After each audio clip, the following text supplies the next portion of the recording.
There is a particular kind of frustration that only shows up in one specific situation. You know exactly what you need to do. The task is not complicated. It does not require special talent or unusual circumstances or anything you do not already have access to. You simply need to sit down and begin and continue for a reasonable amount of time, and somehow you don't. You open your phone instead. You tell yourself it will only be a minute. You check one thing, and that one thing leads to another, and 20 minutes disappear without any clear memory of how they were spent. You look up, notice the time, feel a small wave of guilt, and go right back to what you were doing before you noticed. You promise yourself you'll start after this next video, after this next episode. After you finish scrolling through whatever has captured your attention for reasons you couldn't fully explain if someone asked you to. Later becomes tomorrow. Tomorrow becomes the weekend becomes next week, and at some point, quietly, a verdict starts to form. Maybe I'm just lazy. Maybe this is simply who I am. Maybe other people have some capacity for discipline that I was never given. This verdict feels almost self-evident once it arrives, because it seems to explain everything so neatly. And yet, if you look at it a little more closely, something about it does not quite add up. There is a particular late-night version of this same moment worth naming, because so many people recognize it instantly. Lying in bed, scrolling long past the point of any real enjoyment, aware that sleep is being sacrificed, aware that tomorrow will be harder because of it, and still continuing anyway, unable to quite locate the will to simply put the phone down. This is not the behavior of someone who lacks the physical ability to set a phone aside. It is something else, something this audiobook is going to spend considerable time trying to name accurately. Because you are not, in fact, incapable of sustained effort. You have proven this repeatedly in situations that never get counted. You can watch an entire season of a show in a single sitting, hours passing without any sense of struggle at all. You can spend an evening deep in conversation with a friend, fully engaged, without once feeling the pull to check the time. You can lose yourself in a video game, a hobby, a rabbit hole of research about something that has nothing to do with your actual responsibilities, for far longer than the 20 minutes of focused work that felt so unbearable earlier that same day. This is the contradiction worth sitting with, because it is the beginning of a different explanation than the one you have probably already settled on. Think about the last time you truly lost track of time doing something enjoyable. Maybe it was a conversation, or a game, or simply falling down a curiosity-driven rabbit hole online, one video leading to another, one article leading to the next. Hours slipping by in a way that felt almost seamless.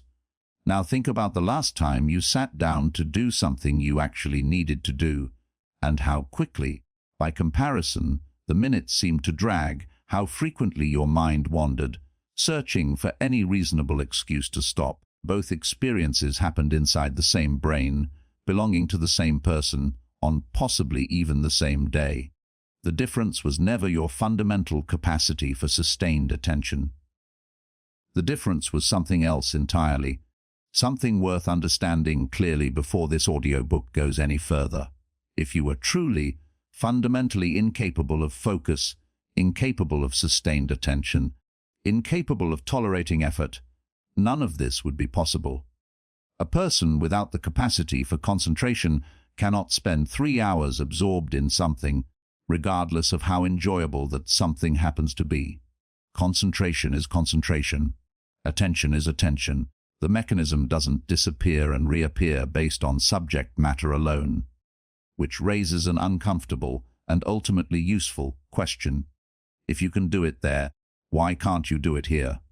Why does one kind of effort disappear into hours without resistance, while another kind of effort, arguably far more important to the life you actually want, meets a wall of resistance almost immediately?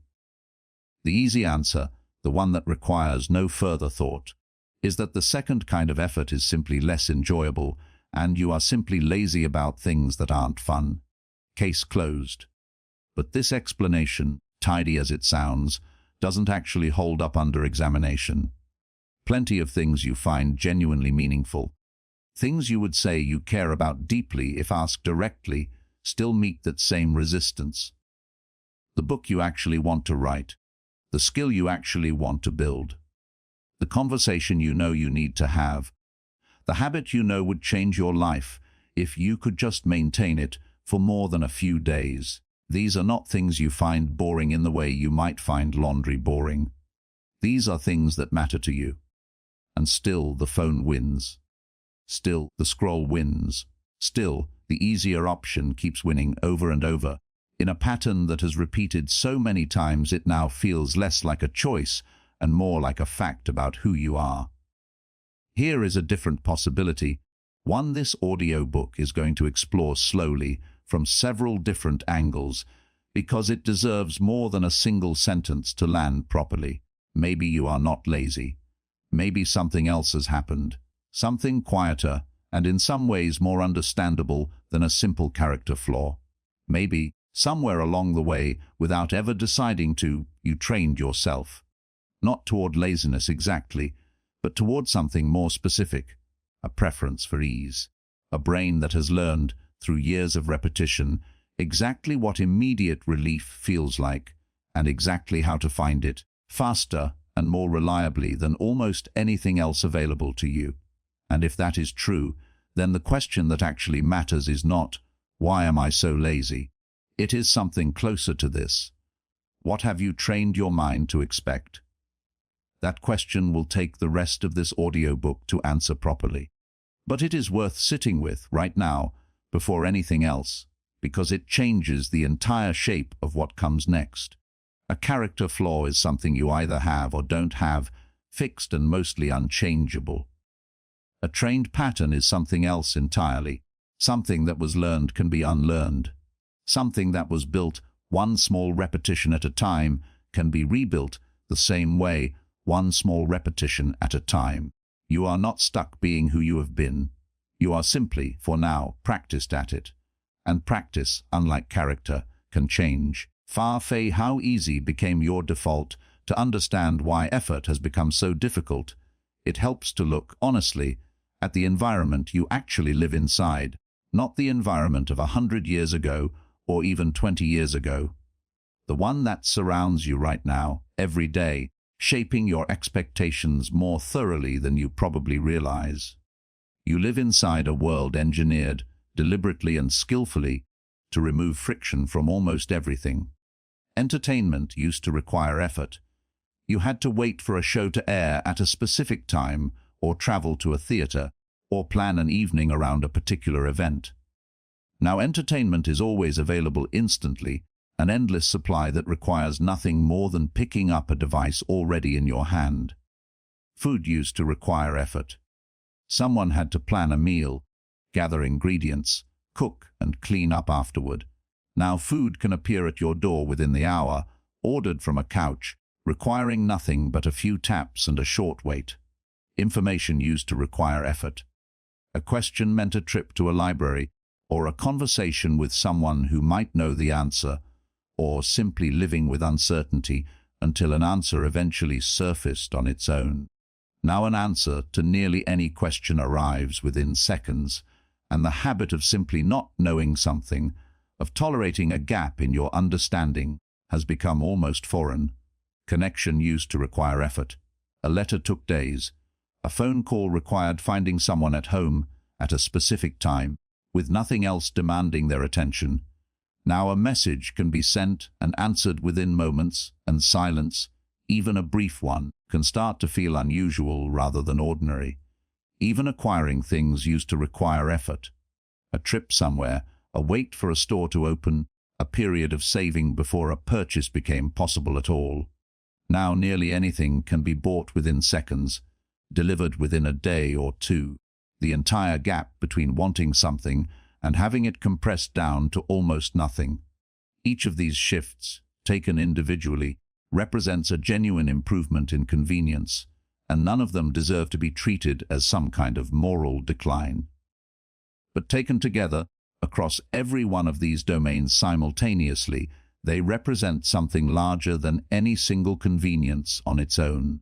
An entire environment where the space between desire and satisfaction has been almost systematically eliminated in area after area, year after year. None of this is being described as a moral failing of modern life, and it would be a mistake to conclude that convenience itself is somehow the villain of this story. Convenience is not inherently harmful. It has solved real problems, saved real time, and made countless aspects of daily life genuinely better than they used to be. There is nothing wrong with ordering food instead of cooking every night, or watching something entertaining after a long day, or getting an answer quickly instead of waiting for one. Someone caring for young children, working long shifts, or simply managing a demanding week genuinely benefits from a delivery service that saves an hour, or an answer that arrives instantly instead of after a long search. These are not indulgences to feel guilty about. They are legitimate uses of tools built to make life easier, and treating every convenience as suspect would replace one imbalance with another, trading a life of automatic ease for a life of unnecessary hardship, neither of which reflects what this audiobook is actually recommending. The issue is not that ease exists. Consider how different this looks from the experience of previous generations, not out of nostalgia, but because the contrast makes the underlying training easier to see clearly. Someone growing up decades ago, waiting for a favorite show to air once a week, learned something almost by accident, simply by being forced to. They learned that wanting something did not guarantee immediate access to it. They learned to tolerate the gap between desire and satisfaction because that gap was, quite simply, unavoidable. That gap has largely disappeared across nearly every domain that once required it.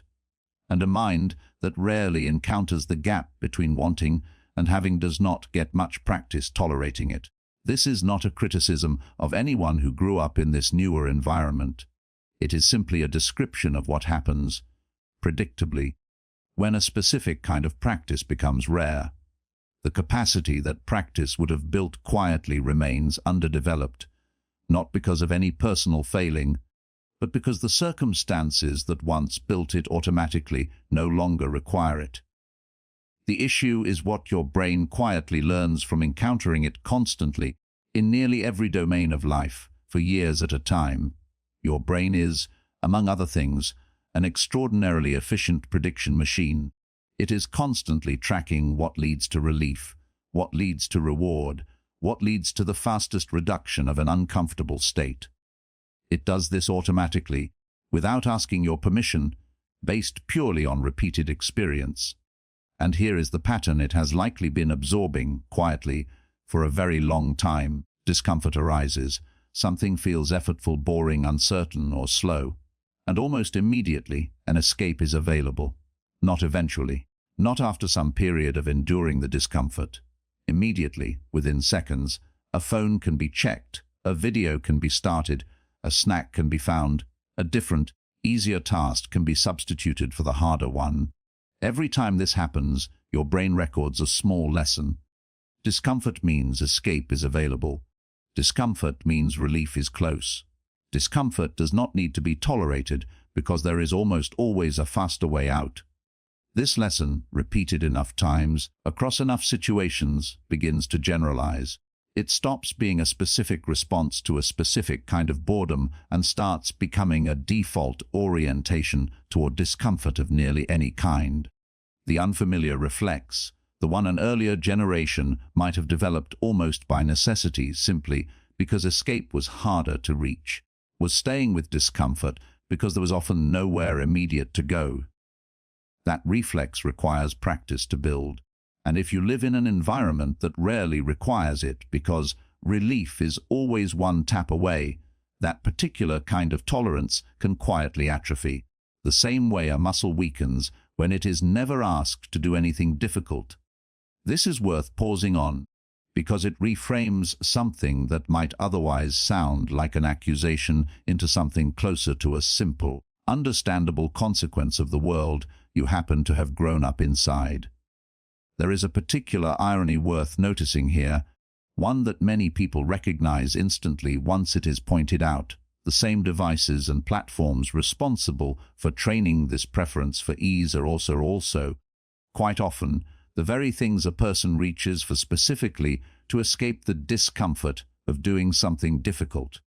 The tool and the escape route are frequently one and the same, which makes the pattern especially difficult to interrupt through willpower alone, since the thing being avoided and the thing offering relief are often sitting in the same pocket, a few inches away from each other at all times.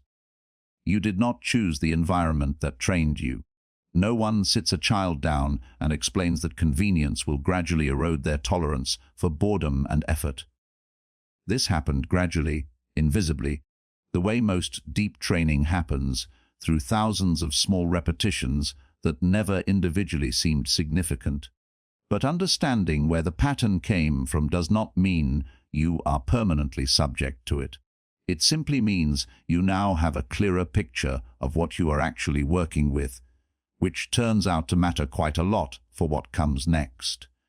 Because if the difficulty you experience with effort is a trained response rather than a fixed trait, then the same mechanism that built it can be used, deliberately this time, to build something different. But quite the reward of avoidance. There is a common assumption worth examining directly, because it shapes how most people think about their own procrastination, usually in a way that makes the problem harder to solve rather than easier. The assumption is this: when you avoid a difficult task, you are simply failing to do something. Nothing is happening. You are, in a sense, doing nothing, and that nothing is the problem. This is not quite accurate, and the inaccuracy matters. When you avoid a difficult task, you are not doing nothing. You are doing something very specific, something that feels, in the moment, genuinely rewarding. You are trading a state of tension for a state of relief, and that trade happens almost instantly, almost automatically, in a way that your brain registers as a small, immediate win. Consider what actually happens, moment to moment, when you sit down to do something difficult. The task itself produces a certain kind of internal tension. Maybe it's the discomfort of not knowing exactly how to begin. Maybe it's the low hum of anxiety that comes with a task you're not fully confident you can do well. Maybe it's simply boredom, the flat, restless feeling of doing something that offers no immediate stimulation. Whatever the specific flavor, this tension is uncomfortable, and your mind, quite reasonably, wants relief from discomfort. This is not a character flaw. This is a basic, universal feature of how minds work. No one enjoys sustained discomfort for its own sake. This tension often has a physical quality worth noticing: a restlessness in the hands, a slight tightening somewhere in the chest or shoulders, an urge to move that has nowhere productive to go yet. It is this specific, physical discomfort, more than any abstract thought about the task, that the easier option promises to resolve almost instantly. So you reach for your phone, and almost instantly something shifts. The tension eases. Your attention moves somewhere lighter, somewhere that requires no real effort, somewhere that offers small, frequent hits of novelty and interest. The discomfort of the difficult task recedes into the background, replaced by the comfortable, familiar rhythm of scrolling or watching or simply doing anything other than the thing you were avoiding. This relief is real. It is not imagined, and it is not a weakness to feel it. Relief from tension is one of the most powerful reinforcers available to any mind, human or otherwise, and every time avoidance produces relief, a small lesson gets recorded, whether you intend it to or not. It can help to compare this to something more universally understood: the way a person who is anxious in social situations sometimes finds relief in leaving a gathering early. The leaving does not make the anxiety about social situations go away in general. It simply removes the immediate source of discomfort in that specific moment, which feels like solving the problem, even though, over time, it tends to reinforce the underlying avoidance instead of resolving it. The relationship between difficult tasks and the phone, or any other easy substitute, works through this same basic mechanism applied to a much broader range of situations than social anxiety alone. This is how avoidance works. Discomfort, avoidance, relief, and because relief feels good, the behavior that produced it, the avoidance itself, becomes slightly more likely to happen again the next time discomfort arises. This is not a flaw in your character. It is simply how learning works, operating exactly as it would in any mind exposed to the same pattern, repeated enough times. There is something worth noticing about the timing of this cycle, because it explains why it can be so difficult to interrupt through insight alone.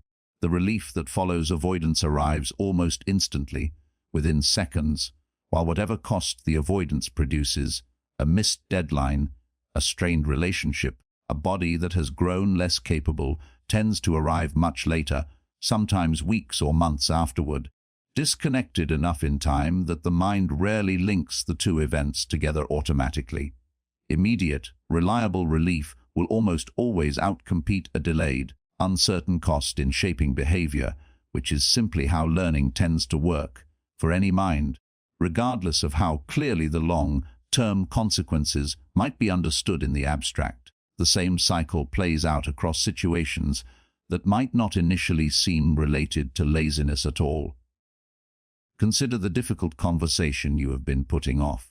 Maybe it involves a disagreement with someone close to you, or a piece of feedback you need to deliver, or a boundary you know you need to set but haven't found the words for.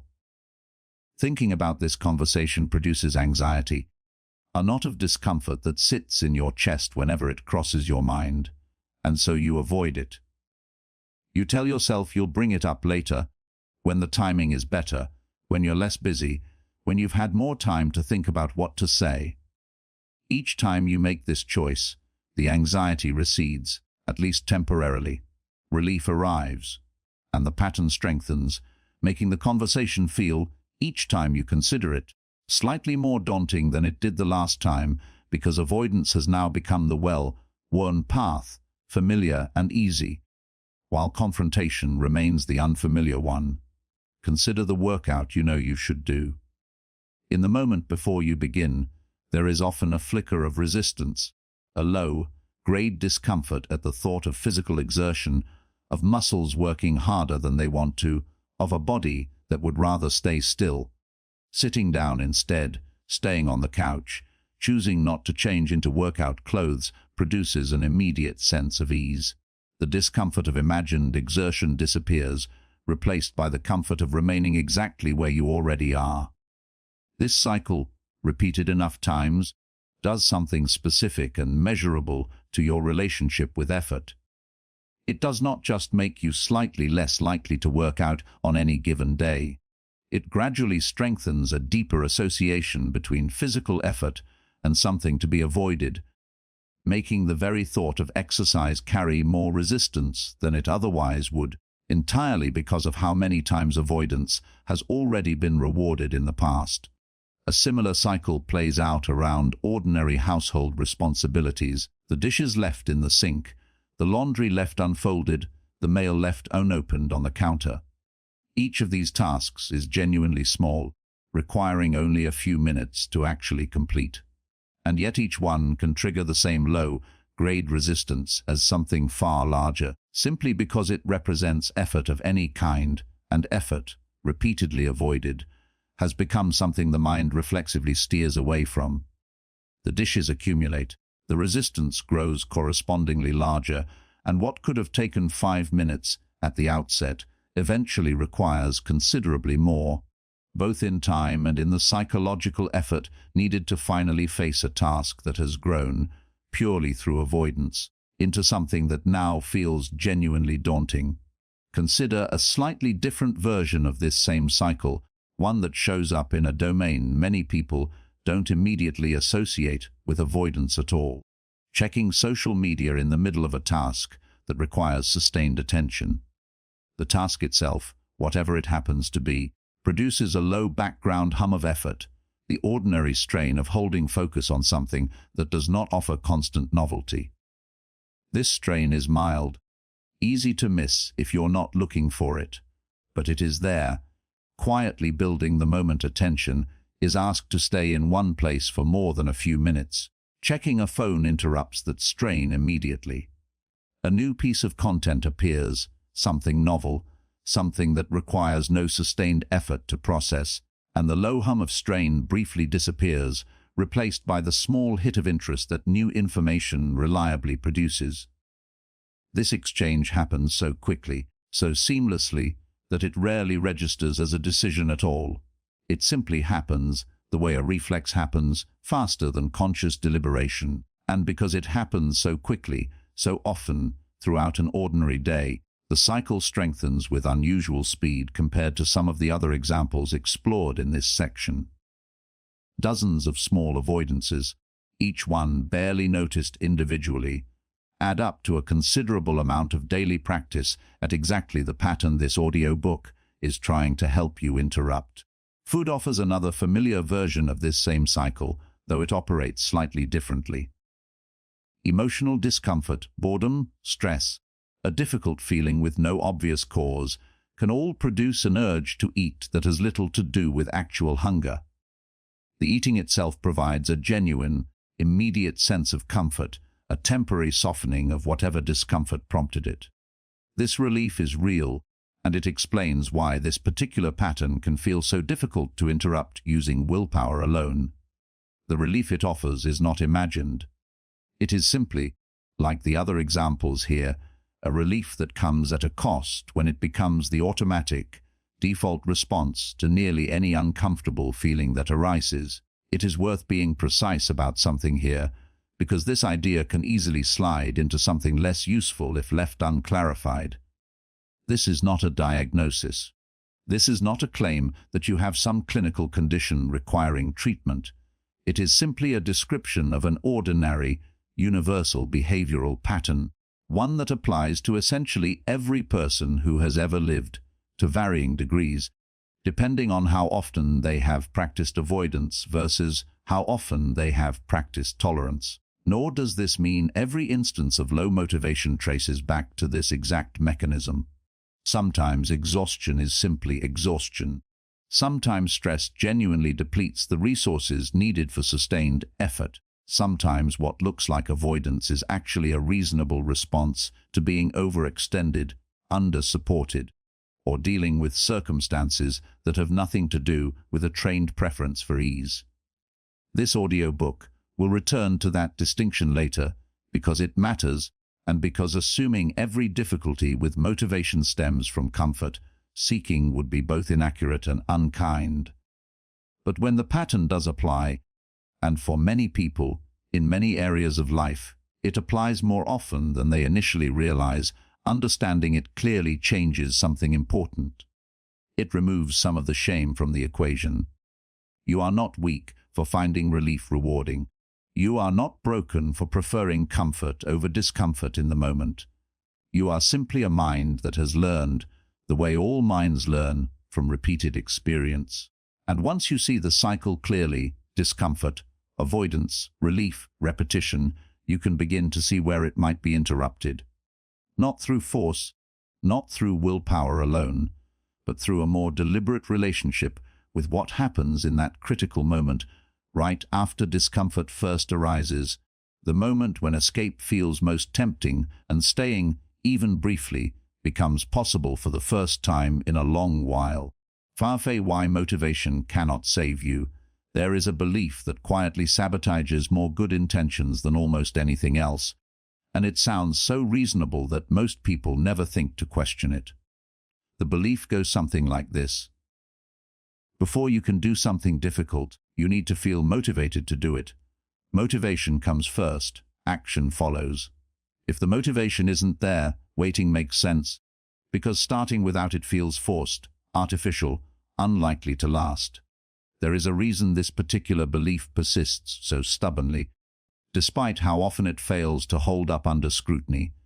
It is genuinely how things sometimes work, and those occasional instances leave a strong impression, more memorable than the countless ordinary instances where waiting for motivation simply produced more waiting. A single vivid memory of inspiration striking and carrying you effortlessly through a project can outweigh, in your own recollection, dozens of quieter instances where nothing arrived and the task sat untouched for weeks. This belief feels intuitive because, occasionally, it does work this way. Sometimes inspiration strikes, and action follows naturally, almost effortlessly, carried along by a wave of enthusiasm that makes the work feel light rather than heavy. But if you look honestly at your own history, at how often this actually happens versus how often you find yourself waiting for a feeling that simply never arrives, a different picture starts to form. Motivation, examined closely, turns out to be an unreliable narrator. It fluctuates based on factors that have very little to do with whether a task actually matters to you. Your sleep the night before, your blood sugar in the moment, a stressful message you received an hour earlier, the weather, your mood, shaped by dozens of small, mostly unrelated influences that have nothing to do with the importance of the work in front of you. If you wait for motivation before beginning anything difficult, you are, in effect, outsourcing your most important decisions to a genuinely unpredictable internal weather system, one that owes you nothing and answers to almost nothing you can consciously control. Consider how strange this arrangement would sound if applied to almost any other important responsibility in your life. Imagine someone who only went to work when they felt like it, only paid bills when the mood struck them, only showed up for the people they cared about when inspiration happened to be present. Most people would recognize this as an unreliable way to run a life, regardless of how important the underlying commitments actually were. And yet, for the specific category of effortful, meaningful work, waiting for motivation is treated as almost reasonable, even wise, despite operating on exactly the same unreliable logic. This is the trap, not that motivation doesn't exist, or that it never helps. It does exist, and it does help tremendously when it happens to be present. The trap is believing that it must arrive first before action becomes possible, when in reality, the relationship between motivation and action runs in both directions, and often, the more reliable direction is the opposite of what most people assume. Action can create motivation just as often as motivation creates action. This might sound backward at first, but it reflects something well understood about how minds actually respond to behavior. Beginning a task, even a small, unimpressive fragment of it, tends to generate a kind of momentum that pure thinking about the task never manages to produce.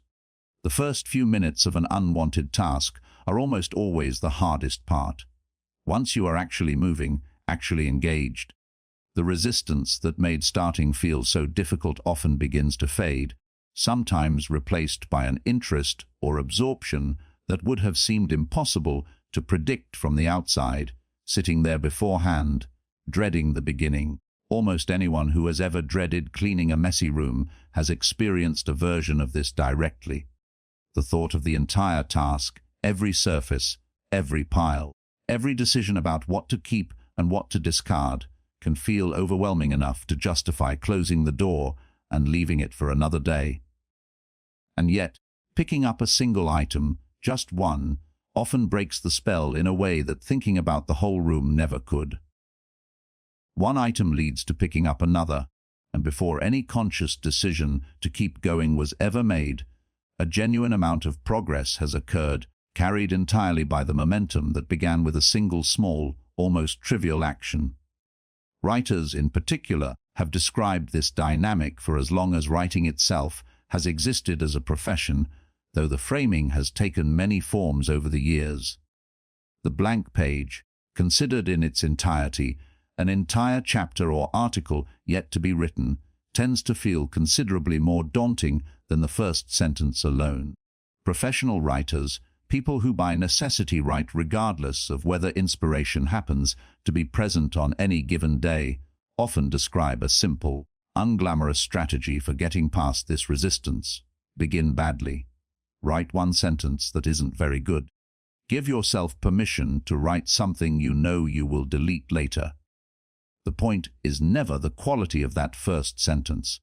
The point is that a blank page and a page with even a single flawed sentence on it feel entirely different to sit in front of, and starting from the second position is almost always easier than starting from the first. This is worth testing directly in your own life, rather than simply accepting as an interesting idea.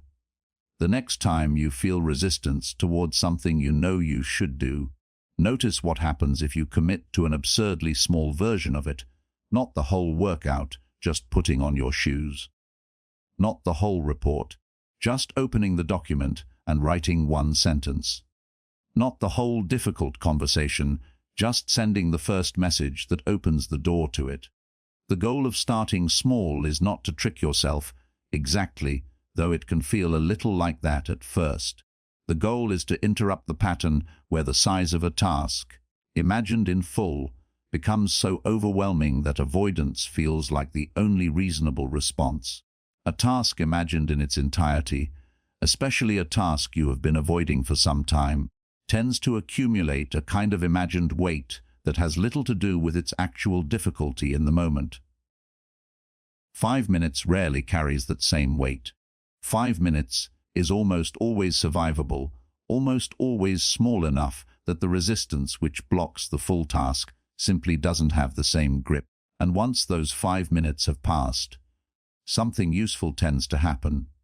Either you stop, having proven to yourself that starting was possible, which is itself valuable evidence chipping away at the belief that you simply cannot begin difficult things, or you continue, carried by whatever momentum those first 5 minutes generated, often surprising yourself with how much further you go than you expected when you first sat down. This approach is not a trick for avoiding real effort. The effort still matters, and it still has to happen. What changes is the entry point, the specific moment where resistance is highest, and where a smaller, more manageable target makes the difference between beginning and continuing to wait for a feeling that, statistically, may never show up on its own. There is something deeper happening here as well, beyond simple momentum. Every time you begin something without waiting for motivation, and follow through even briefly, you are teaching your brain a new and genuinely useful lesson. Starting does not require a special internal permission slip. Starting is simply something you do, a decision made independent of mood, independent of whether the feeling of readiness happens to be present. This lesson, repeated often enough, begins to erode the old belief that action must wait for inspiration. It replaces that belief with something more durable, more within your control, and considerably more useful for actually accomplishing the things that matter to you, regardless of how you happen to feel on any given morning. There is a curious gap worth noticing here between how a difficult task feels while it is being anticipated and how it actually feels once it is underway. Anticipation tends to inflate difficulty, imagining the entire task at once, along with every uncomfortable moment it might contain, compressed into a single overwhelming impression before anything has actually begun. The lived experience of doing the task, once started, is almost always less unpleasant than the anticipation predicted, a discrepancy worth remembering the next time dread arrives before a task that hasn't even begun yet. None of this means motivation is worthless, or that you should never wait for a better moment to attempt something important. There is a difference between reasonable patience and habitual avoidance disguised as waiting for the right feeling. The distinction, as with much of what this audiobook explores, tends to come down to honesty. Are you genuinely waiting for a better circumstance, or are you simply waiting for discomfort to disappear on its own? A wait that, for most difficult things, tends to last considerably longer than 5 minutes of imperfect action would have required in the first place. Fan Fee, rebuilding your tolerance for difficulty. There is a concept worth introducing directly at this point, because once you understand it, it becomes a useful lens for almost everything else this audiobook explores. That concept is effort tolerance. Effort tolerance is exactly what it sounds like. Your capacity to remain engaged with something difficult, boring, uncertain, or uncomfortable without immediately escaping into something easier. Like most capacities, it is not fixed. It responds to practice in both directions. If most of your day is spent moving fluidly between sources of stimulation, entertainment, novelty, and immediate reward, your tolerance for the opposite experience, stillness, boredom, sustained focus, tends to shrink, not because you are weak, but because tolerance, like a muscle, adapts to what it is regularly asked to do. A mind rarely asked to sit with discomfort becomes, understandably, less skilled at sitting with discomfort when the moment finally requires it. The reverse is equally true, and this is the part worth holding on to, because it is where the actual hope in this section lies. This single idea that tolerance moves in both directions depending on which one gets practiced more is worth pausing on directly, because it quietly reframes everything discussed in the previous sections. The avoidance cycle, the relief that reinforces escape, the trained preference for ease, none of it describes a fixed endpoint.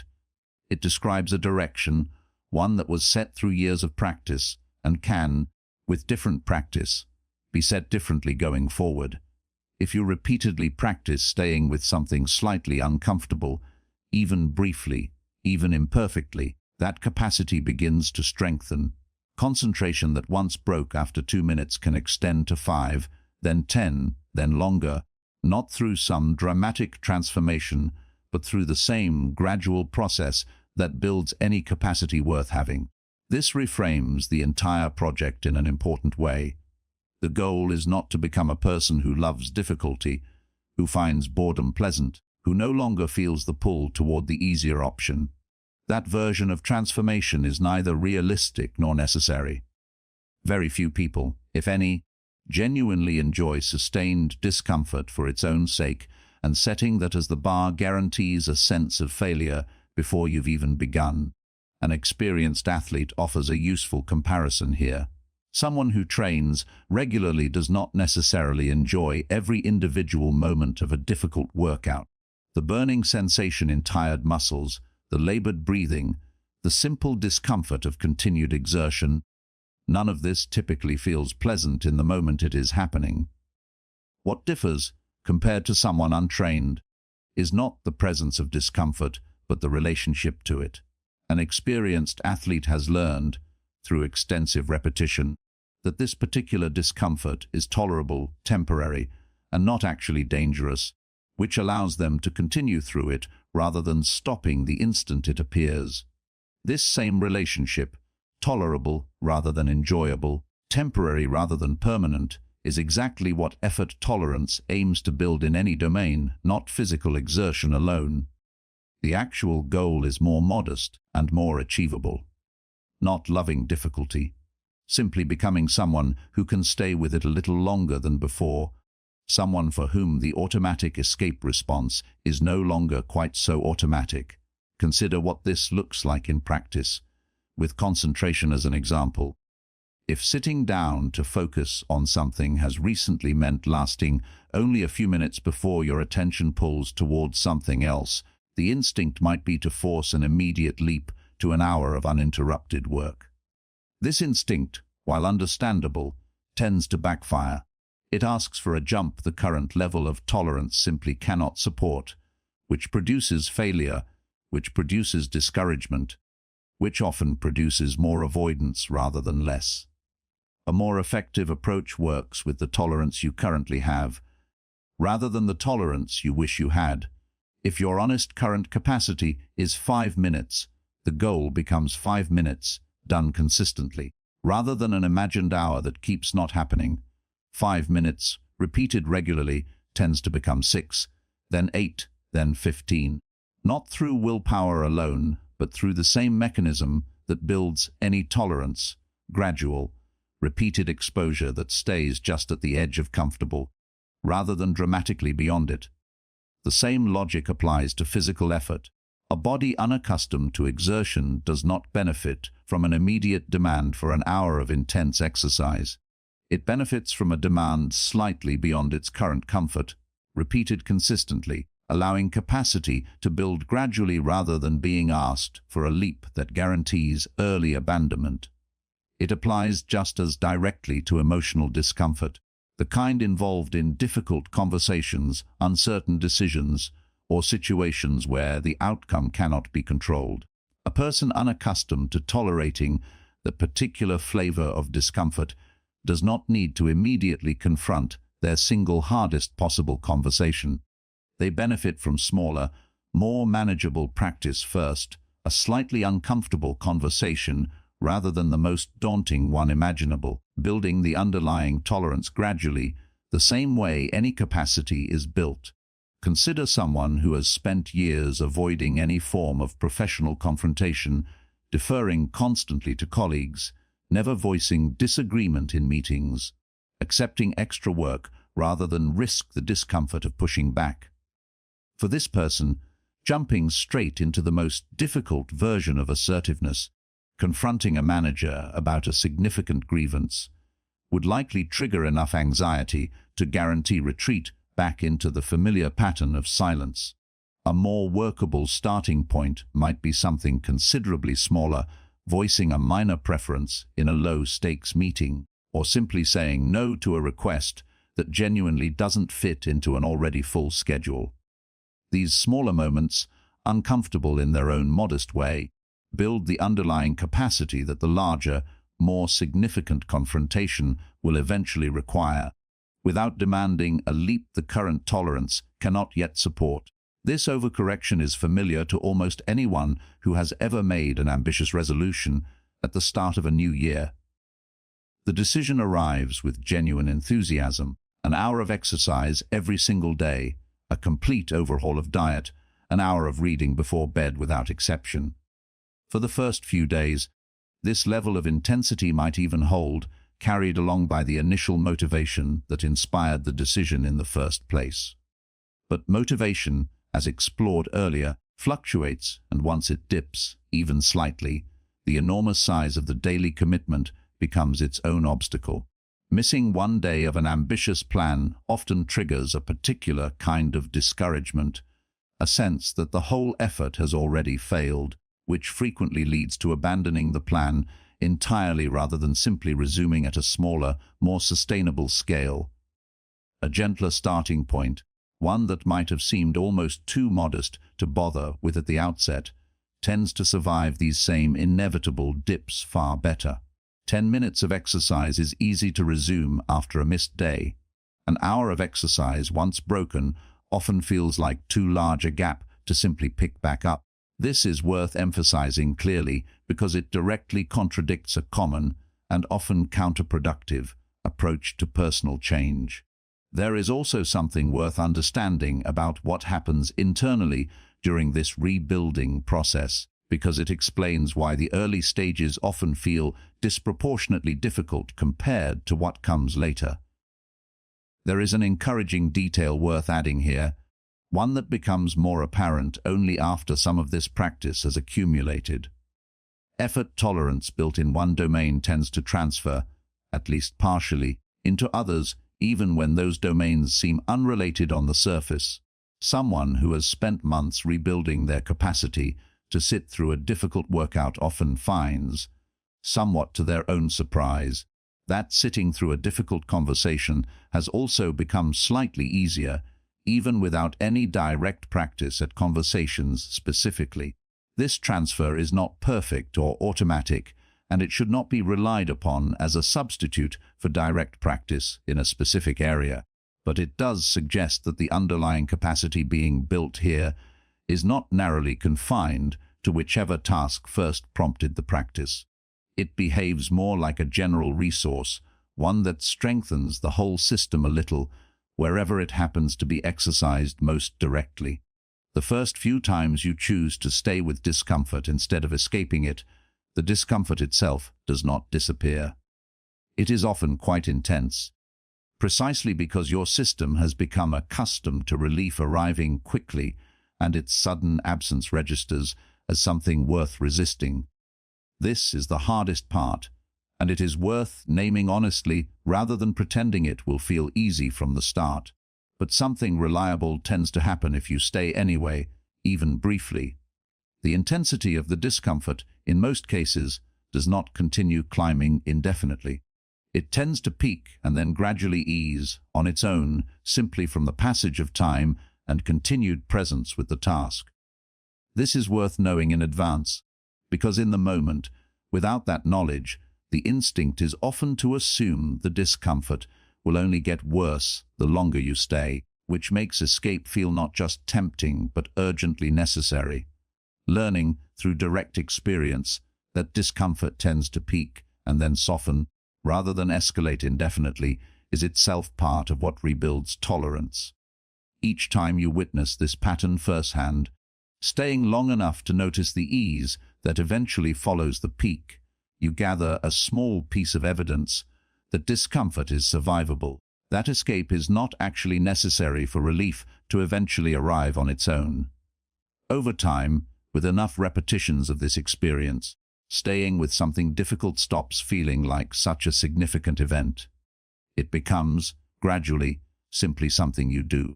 The same way avoidance once was simply something you did, before either pattern was consciously examined at all. The easy choice is not always the easy life. There is a particular kind of trade most people make without ever consciously deciding to make it, and it is worth bringing into full view, because once you see it clearly, it becomes much harder to unsee. The trade is this: choosing ease now, in exchange for difficulty later. Over and over, in countless small decisions, most people repeatedly trade a harder future for an easier present, without ever framing the choice in those terms at the moment it is actually being made. Consider the body. Avoiding exercise today feels easier than doing it. There is no argument to be made otherwise in the narrow, immediate sense. Staying on the couch requires nothing. Movement requires effort, sometimes real discomfort, occasionally even pain. But extend the timeline outward, and the equation reverses entirely. A body that is never asked to move gradually loses capacity, becomes less resilient, more prone to injury, less able to do the ordinary physical tasks that a fuller life tends to require.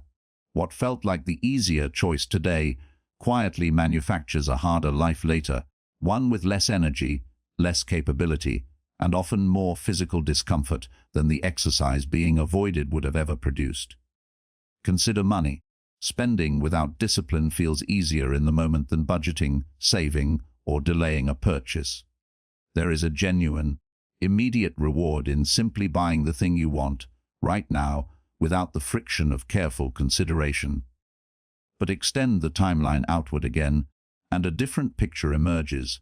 A pattern of undisciplined spending, repeated over months and years, tends to produce financial stress, a narrower range of future options, a persistent low hum of anxiety about money that follows a person into nearly every other area of their life. The discipline that felt difficult in each individual moment would have produced, cumulatively, a future with considerably more ease, more freedom, and less of the specific kind of stress that financial precarity tends to generate. This particular cost is worth naming specifically because it tends to compound in a way that goes beyond the purely financial. Money stress has a way of narrowing attention, making it harder to focus on work, harder to be present in relationships, harder to sleep well, which then makes the underlying financial situation even more difficult to improve, since clear thinking and consistent effort are exactly what improving it requires. The easy spending of any single day rarely feels connected to this larger, compounding cost. But it is precisely this kind of invisible compounding, small and unremarkable in any given instance, that makes the pattern worth interrupting before it fully takes hold. Consider relationships. Avoiding a difficult conversation feels easier than having it. Silence requires nothing. Honesty requires vulnerability, the risk of an uncomfortable reaction, the discomfort of saying something that might not be well received. But avoided conversations rarely simply disappear. They tend to accumulate, quietly corroding a relationship from the inside, until a single overdue conversation becomes several overdue conversations, until distance grows so gradually that neither person can quite identify when it started, until what could have been resolved with one uncomfortable exchange requires, eventually, a much larger and more painful reckoning, if it gets resolved at all. Consider learning and skill development. Avoiding the discomfort of being a beginner, of doing something poorly before doing it well, feels easier than pushing through that awkward, humbling early period. Staying within what you already know requires no risk to your self-image. But a career, a craft, an entire life built around avoiding the discomfort of learning tends to narrow over time, becoming increasingly limited by the skills that were never developed because developing them required an uncomfortable beginning that was repeatedly postponed. What felt like the easier path in each individual moment gradually produces a harder, more constrained set of options later, when circumstances eventually demand capabilities that were never built. There is a related pattern worth naming here as well, involving skills that were once developed but have since gone unused. A skill that is not practiced does not remain static. It quietly degrades, the way any capacity does without continued use. Avoiding the mild discomfort of practicing something you already know how to do, out of a preference for easier, more passive activities, can slowly erode a capability that once felt secure, until eventually the discomfort of returning to it has grown considerably larger than it would have been if the practice had simply continued all along. This pattern deserves a name, because once you can name it, you can start noticing it in real time, rather than only in retrospect. Picture yourself standing at exactly this kind of fork, an ordinary evening, a choice between an easy hour of passive entertainment and a slightly harder hour spent on something that actually matters to you. In the moment itself, the two options rarely announce their true weight. The easy option simply looks appealing, and the harder option simply looks like effort. It is only by deliberately zooming out, asking what 100 evenings built from this same choice would eventually produce, that the real difference between the two options becomes visible at all. The easiest choice today can become the hardest life tomorrow. Consider career development as another clear example of this same trade. Staying within a comfortable, familiar role, avoiding the discomfort of learning new skills or seeking more demanding opportunities, feels easier in the short term than pushing into unfamiliar territory. There is no risk of failure in staying exactly where you already know how to succeed. But careers, examined over a longer arc, tend to reward exactly the discomfort that felt so avoidable in any single moment. The people who eventually find themselves with more options, more security, more genuine choice about how they spend their working lives, are disproportionately the ones who repeatedly chose the uncomfortable path of learning something new, taking on a stretch assignment, or seeking feedback that was hard to hear, rather than remaining in the comfortable holding pattern that never required any of that friction. What felt like the safer, easier choice in each individual year can quietly produce, over a decade, a career with fewer options than the harder path would have built instead. This does not mean every instance of choosing comfort is a mistake, or that enjoying ease in the moment is somehow always a trap in disguise. What matters is noticing the pattern when it becomes chronic, when ease is not an occasional, deliberate choice, but the automatic, unexamined default across nearly every decision that carries any friction at all. It is the accumulation that produces the harder future, not any single instance of choosing comfort on its own. Sleep offers one more example worth including, precisely because it tends to be so easily sacrificed for reasons that feel harmless in each individual instance. Staying up later than intended to keep watching something, to keep scrolling, to keep doing anything other than the slightly uncomfortable act of putting a device down and closing your eyes, feels easy in that specific moment, a small, low-stakes indulgence. But sleep debt compounds in ways that are easy to underestimate from any single night. A pattern of chronically shortened sleep, sustained over months, tends to erode mood, concentration, decision-making, and the very effort tolerance this audiobook has spent so much time discussing, creating a kind of quiet, compounding difficulty that makes nearly everything else in life feel slightly harder than it needs to. There is a useful question worth asking, quietly. Whenever you notice yourself reaching automatically for the easier option in a situation that actually matters to you. Not, is this choice enjoyable right now? Almost every easy choice is enjoyable right now, which is precisely why it's tempting. The more useful question is this: if I make this same choice, in this same way, 100 times over the coming months, what does that future actually look like? Sometimes the honest answer is, that future looks fine. Not every small comfort compounds into a crisis. But sometimes, and often more frequently than people expect once they start asking the question honestly, the answer reveals something worth taking seriously, a future quietly being constructed, one easy choice at a time. That looks nothing like the future you actually want for yourself. Difficult choices made consistently tend to work in the opposite direction. Exercise, sustained over time, builds a body with more capacity, more resilience, more genuine ease in daily physical life. Financial discipline, sustained over time, builds a future with more freedom, fewer constraints, less background anxiety about money. Honest conversations, however uncomfortable in the moment, tend to build relationships with more trust, more depth, and considerably less accumulated resentment. Learning, despite its uncomfortable beginnings, tends to build a life with more options, more capability, and more genuine confidence than avoiding that discomfort ever could have produced.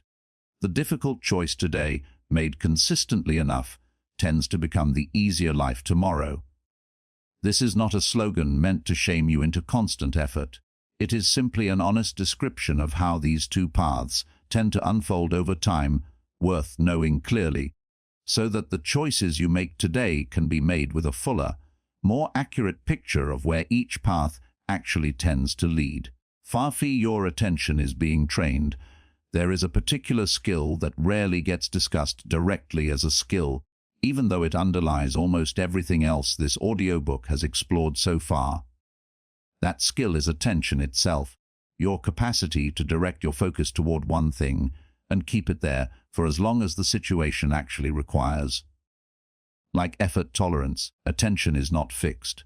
It is shaped continuously by what it is repeatedly asked to do, and the modern environment, more than perhaps any environment in human history, asks your attention to do something very specific and very different from what sustained focus actually requires. It asks your attention to move, constantly, rapidly, from one stimulus to the next, rarely settling anywhere for more than a few moments before something new arrives to redirect it. Consider what an ordinary period of attention actually looks like for most people, most days. A notification arrives, and attention shifts toward it, almost involuntarily.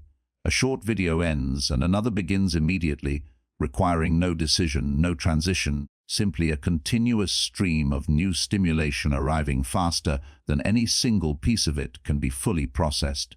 A conversation happens alongside a phone resting nearby, attention divided, never fully settling into either the conversation or whatever the phone might offer, existing instead in a kind of restless middle state that serves neither activity particularly well.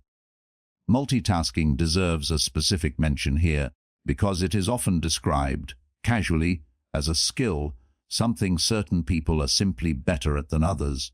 What tends to actually happen during multitasking is not genuine simultaneous attention, which the mind is not well equipped to provide, but rapid switching, back and forth, between tasks, each switch carrying a small cost in focus and efficiency that goes largely unnoticed in the moment. A person who multitasks frequently is not necessarily accomplishing more. They are often simply practicing fragmentation repeatedly, which reinforces exactly the kind of scattered attention that then makes any single, sustained task feel more effortful than it would otherwise need to be. None of this is being described as evidence of a character flaw or a personal failing unique to people who struggle with it. This pattern of attention has been shaped by tools and platforms specifically designed by extremely capable and well-resourced people to capture and hold attention as effectively as possible. Understanding this matters because it removes some of the unnecessary shame from the equation. You are not simply weak-willed for finding constant stimulation compelling. You are responding in an entirely predictable way to systems built specifically to be compelling. Notifications offer a particularly clear example of this design at work. A notification is engineered to interrupt, to create a small, almost irresistible pull toward checking it, regardless of what you happen to be doing beforehand. This is not an accident or a side effect. It reflects careful, deliberate design, tested and refined specifically to maximize the likelihood that attention will shift the moment it appears. Recognizing this does not require becoming resentful toward technology in general. It simply means recognizing that the battle for your attention is not a fair one, waged between your willpower and a neutral, indifferent tool, but rather a contest against systems specifically built to win. But understanding the design does not make the effect any less real. And the effect, over time, tends to be a gradual narrowing of your capacity for the opposite kind of attention, the sustained, singular, undivided kind that reading a book, writing something meaningful, learning a difficult skill, or having a deep conversation actually requires. This is worth testing honestly in your own experience. Can you currently read for 30 minutes without checking your phone? Can you sit with a single task, undistracted, for an hour? Can you tolerate a period of genuine boredom, waiting in a line, sitting in a waiting room, without immediately reaching for something to fill the gap? Can you have a conversation without a device resting nearby, silently pulling at a portion of your attention, even when it remains untouched? There is a useful distinction worth introducing here between what might be called deep engagement and shallow engagement. Shallow engagement involves surface-level processing, quick reactions, brief bursts of attention that never settle long enough to produce real depth or insight. This is the mode most digital environments are optimized to encourage because it maximizes the number of distinct interactions that can occur within a given period of time. Deep engagement, by contrast, involves sustained, singular focus, the kind that allows genuine understanding, meaningful creative work, or real connection with another person to develop, none of which tend to happen in short, fragmented bursts. The trouble is not that shallow engagement exists, or that it is inherently without value. Quick information, brief social connection, light entertainment, all have a legitimate place in a full life. The trouble arises when shallow engagement becomes so dominant, so constantly practiced, that deep engagement starts to feel foreign, effortful in a way it never used to, simply because the specific muscle required for it has gone comparatively unused for an extended period. For many people, honestly answering these questions reveals something worth taking seriously. Not a crisis, necessarily, but a pattern worth noticing, a capacity that has quietly narrowed through years of practicing the opposite skill, the skill of constant, rapid attention, switching, far more often than the skill of sustained focus. The good news, consistent with everything else this audiobook has explored, is that attention responds to practice in both directions, the same way effort tolerance does. A capacity that has narrowed through repeated fragmentation can widen again through repeated, deliberate practice of the opposite. This does not require eliminating every source of stimulation from your life, treating your phone as an enemy to be avoided entirely, or retreating from modern life altogether. That approach tends to be neither realistic nor sustainable for most people, and it isn't actually necessary. What matters more is intentionality, the difference between stimulation you have chosen deliberately and stimulation that has simply become an automatic, unexamined reflex, filling every available gap without any conscious decision behind it. A useful test for telling these two apart involves noticing whether you can recall making the decision at all. Sitting down deliberately to watch something you've been looking forward to, having decided in advance that this is how you want to spend the next hour, is chosen stimulation, and there is nothing wrong with it. Finding yourself scrolling 20 minutes after you intended to stop, with no clear memory of deciding to keep going, is the other kind, the reflexive kind, worth noticing specifically because it happened without your genuine participation in the choice. A useful practice, worth trying directly, involves deliberately allowing small amounts of boredom back into your life, rather than automatically filling every idle moment with stimulation. The next time you find yourself waiting somewhere, resist the automatic reach for your phone, at least for a few minutes. Notice what arises in that gap. Often, initially, a kind of restlessness, an itch that wants immediate resolution. This is worth staying with, briefly, the same way staying with any discomfort builds tolerance over time. What tends to happen with repeated practice of this particular kind of waiting mirrors what happens with effort tolerance more broadly. The restlessness that once felt urgent and difficult to sit with gradually loses some of its intensity, not because boredom itself has changed, but because your relationship to it has. Small, ordinary gaps in the day, once treated as problems requiring immediate solving, can start to feel simply neutral, sometimes even pleasant, a brief, quiet pause rather than an uncomfortable void demanding to be filled.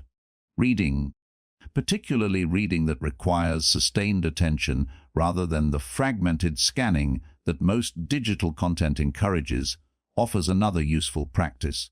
Not because reading is inherently morally superior to other forms of engagement, but because it specifically exercises the kind of sustained, singular focus that has become less common and therefore more valuable to deliberately rebuild.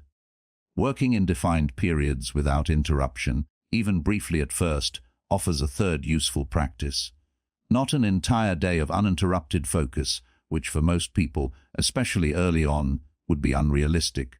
A modest period, perhaps 20 or 30 minutes, with your phone in another room, one task held in view without the option of switching to something else the moment it becomes even slightly uncomfortable.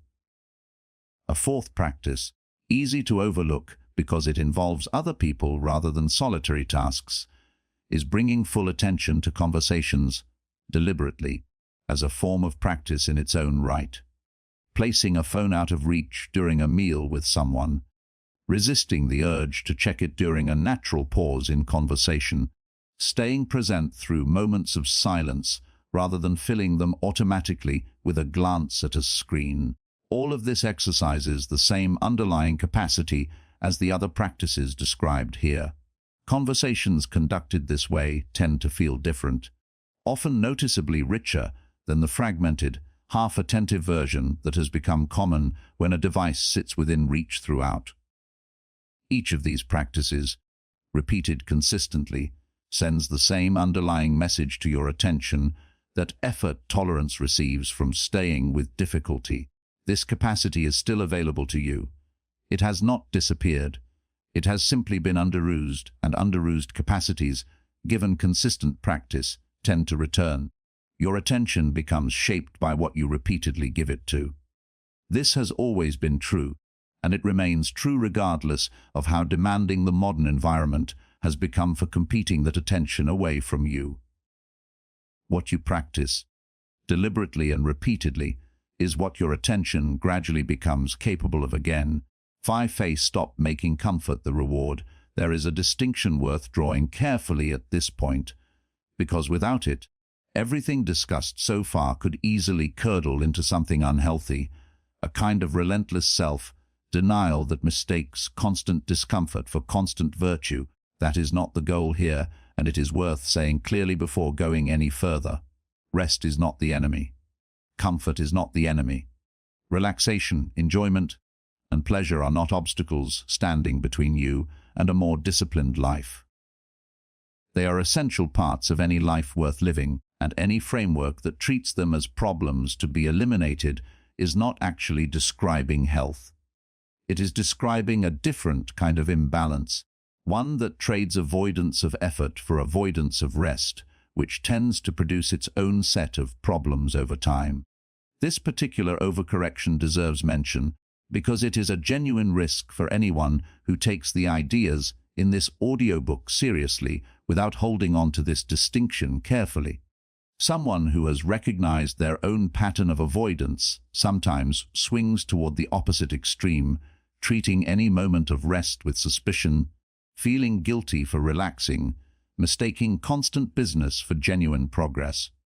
This is not the goal here, and it tends to produce its own kind of exhaustion, one that eventually collapses back into the original avoidance pattern anyway, simply because a body and mind denied adequate rest cannot sustain effort indefinitely, regardless of how much discipline is applied in the short term.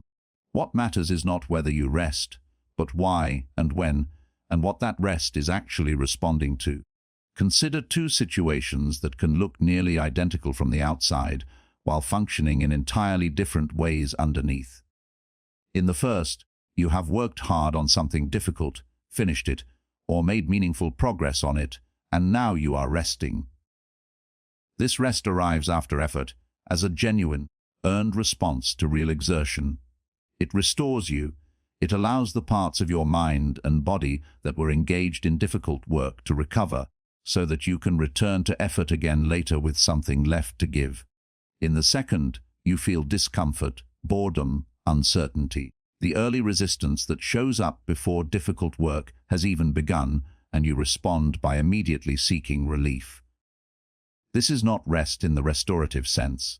It is escape, a way of avoiding an uncomfortable feeling rather than recovering from genuine exertion that has already occurred. Both can look the same from a distance. Both might involve the same activities, watching something, scrolling, resting on a couch. But the internal experience preceding each one is different, and understanding that difference matters considerably for the pattern this audiobook has been exploring. The question worth asking yourself honestly before reaching for comfort is simple. Have I actually done something today that earns this rest, or am I reaching for relief because I haven't yet started, and starting feels uncomfortable? This is not a question meant to produce guilt. It is meant to produce clarity, a moment of honest self-observation before the automatic reach for comfort takes over completely. Sometimes the honest answer will be, yes, I have earned this. I worked hard today, and this rest is exactly what I need right now. That answer deserves to be honored fully without any lingering guilt attached to it. There is often a physical difference between these two states, worth noticing with enough practice. Earned rest, following genuine effort, tends to feel settled. A kind of pleasant heaviness, the body and mind both signaling that something real has been expended and now needs to be restored.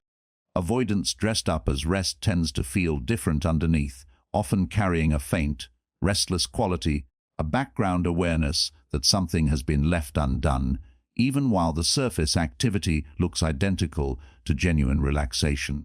Learning to notice this difference in your own body rather than only in your thoughts tends to make the distinction easier to catch in real time, rather than only in retrospect. But sometimes the honest answer will be different. Sometimes the reach for comfort is happening before any real effort has occurred at all, a way of avoiding the discomfort of beginning rather than a genuine response to exhaustion that has already been earned. Recognizing this distinction, in the moment it is actually happening, is one of the most practical skills this audiobook can offer. Consider what this self-check might actually sound like in an ordinary moment, rather than only as an abstract principle. You finish lunch, return to your desk, and feel a pull toward checking your phone before returning to an unfinished task. Pausing for even a few seconds, asking yourself honestly whether this is earned rest or preemptive avoidance often reveals something useful. If the task genuinely hasn't been touched yet today, the pull toward the phone is very likely avoidance, disguised as a harmless break. If real, sustained effort has already occurred, the same pull might represent something closer to legitimate recovery, worth honoring without guilt. The value of this check is not that it will always produce a clean, easy answer. Sometimes the honest answer is genuinely ambiguous, a mixture of some earned tiredness and some avoidance tangled together. What matters is the act of asking itself, which interrupts the automatic quality the reach for comfort usually has, creating a small window where a more deliberate choice becomes possible. Even if that choice ultimately turns out to be comfort anyway. There is a deeper shift worth exploring here as well, one that goes beyond simply noticing the difference between earned rest and avoidance. It involves gradually changing what actually feels rewarding to you in the first place. For someone who has spent a long time defaulting to comfort, the reward system has likely become calibrated almost entirely around relief. The good feeling comes from escaping discomfort, from the tension easing after a difficult task has been avoided. This is a real reward, and it is worth acknowledging honestly rather than pretending it doesn't exist or doesn't feel good. This recalibration echoes something well understood in how taste itself changes over time. Someone accustomed to heavily sweetened food often finds naturally sweet foods, a piece of fruit, bland by comparison, not because the fruit lacks sweetness, but because the palate has adjusted to a much higher baseline.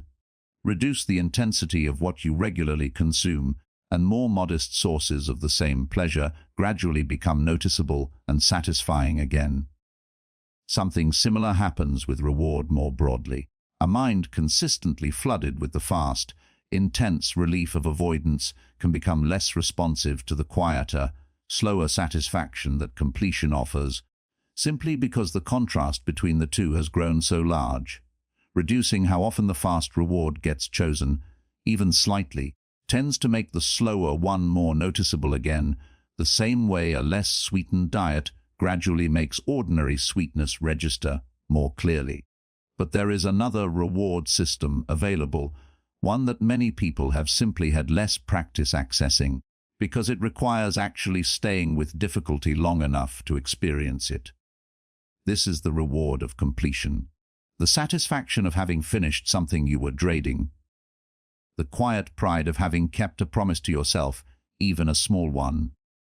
The specific, distinct pleasure of noticing yourself become slightly more capable at something than you were a week ago. This reward tends to arrive more slowly than the reward of relief. It requires patience, and it requires enough repeated experience with staying through discomfort to actually taste, at least on occasion, and it is worth noticing this deeper reward when it arrives, treating it deliberately as something to notice and remember, rather than letting it pass by unmarked.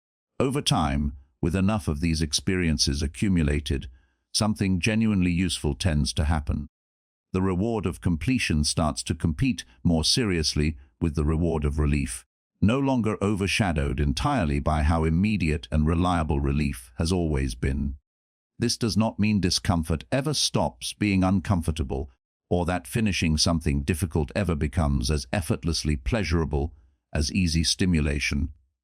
It means a second option becomes genuinely available, a second source of satisfaction that did not used to register as clearly, simply because it was rarely given enough opportunity to be experienced in the first place.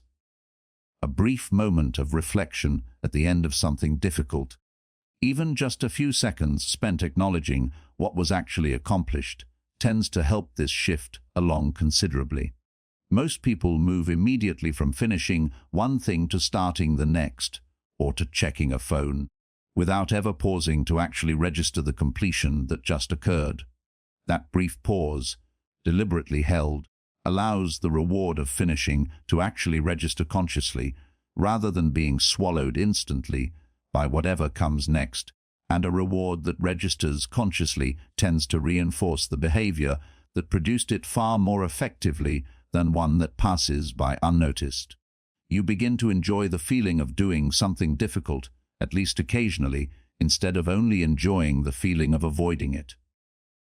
This shift, modest as it might sound, tends to matter more than almost anything else discussed in this audiobook, because it changes the underlying incentive structure your mind is actually working from, gradually, one earned reward at a time. 5. Becoming someone who can do hard things. Everything explored so far has focused primarily on behavior. The mechanics of avoidance, the value of starting small, the rebuilding of tolerance, the training of attention, the difference between earned rest and escape. These are practical, useful frameworks, worth understanding on their own terms. But there is a deeper layer underneath all of this, one that determines, more than any single technique, whether the changes you make actually last. That layer involves identity, the story you carry about who you fundamentally are. Consider what happens each time you avoid something difficult and reach instead for the easier option. Beyond the immediate relief, something else occurs, quietly, almost beneath conscious awareness. A small piece of evidence gets filed away, contributing to an ongoing account of who you believe yourself to be. I am someone who avoids difficulty. I am someone who cannot follow through. I am someone who gives in easily. Notice, too, how casually this labeling tends to happen, often in an offhand comment made to yourself or even said aloud to someone else. "I'm just lazy," said lightly, almost as a joke in response to a missed task. These small, repeated statements function as more than harmless self-deprecation. Each one reinforces the underlying story a little further, the same way any repeated statement, even one made casually, tends to shape belief over time. Language matters here, not because a single sentence carries enormous weight on its own, but because thousands of small sentences, repeated across years, quietly build the account they keep describing. This account, built from thousands of small moments, eventually hardens into something that feels less like a pattern and more like a fixed identity. Not "I have often chosen ease in the past," which is a description of behavior open to change. Instead, "I am lazy," which is a description of character experienced as fixed and permanent. The distinction between these two framings might sound subtle, almost semantic, but it carries real weight in how a person approaches their own future behavior. A behavior can be different next time.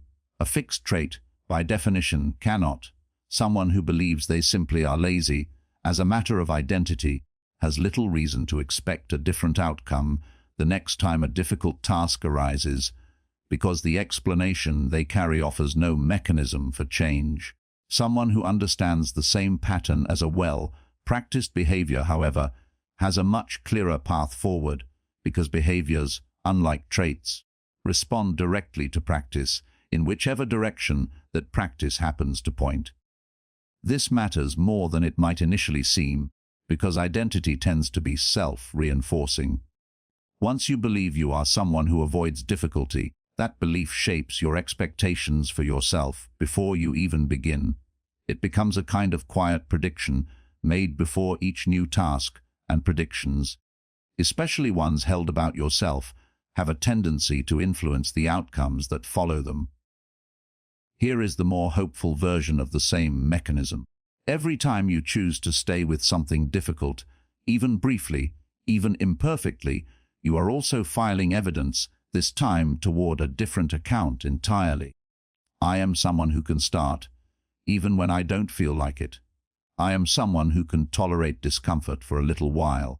I am someone who follows through on small promises to myself. This evidence accumulates the same way the opposite evidence once did, gradually, through repetition, rather than through any single dramatic transformation. And as it accumulates, it begins to shift the underlying story, not overnight, but steadily, the same way any genuine change in self-concept tends to happen. Consider how differently the same setback gets interpreted depending on which underlying story a person is currently carrying about themselves. Someone still operating from the belief that they are simply lazy, who misses a day of intended work, tends to interpret that misses confirmation. See, this is who I am, this is what I always do.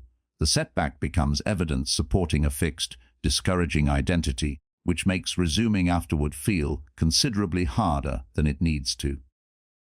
Someone who has begun building the alternative account, The one built from evidence of starting, continuing, and following through tends to interpret the exact same missed day quite differently, not as confirmation of a fixed flaw, but simply as a single data point, one missed day within a much larger pattern of a person who generally does follow through.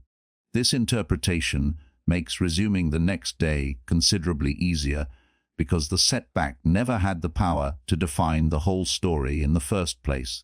The story you are currently narrating to yourself in either direction tends to be somewhat self-fulfilling, which is precisely why the accumulation of small, kept promises matters as much as it does. Each one is not simply useful for whatever task it accomplished. It is also a vote for which underlying story ends up winning over time. It is worth being honest about something here, because this process can easily be misunderstood in a way that sets people up for disappointment. Becoming someone who can do hard things does not mean becoming someone who never struggles with motivation again, who wakes up every day eager to tackle whatever difficulty presents itself.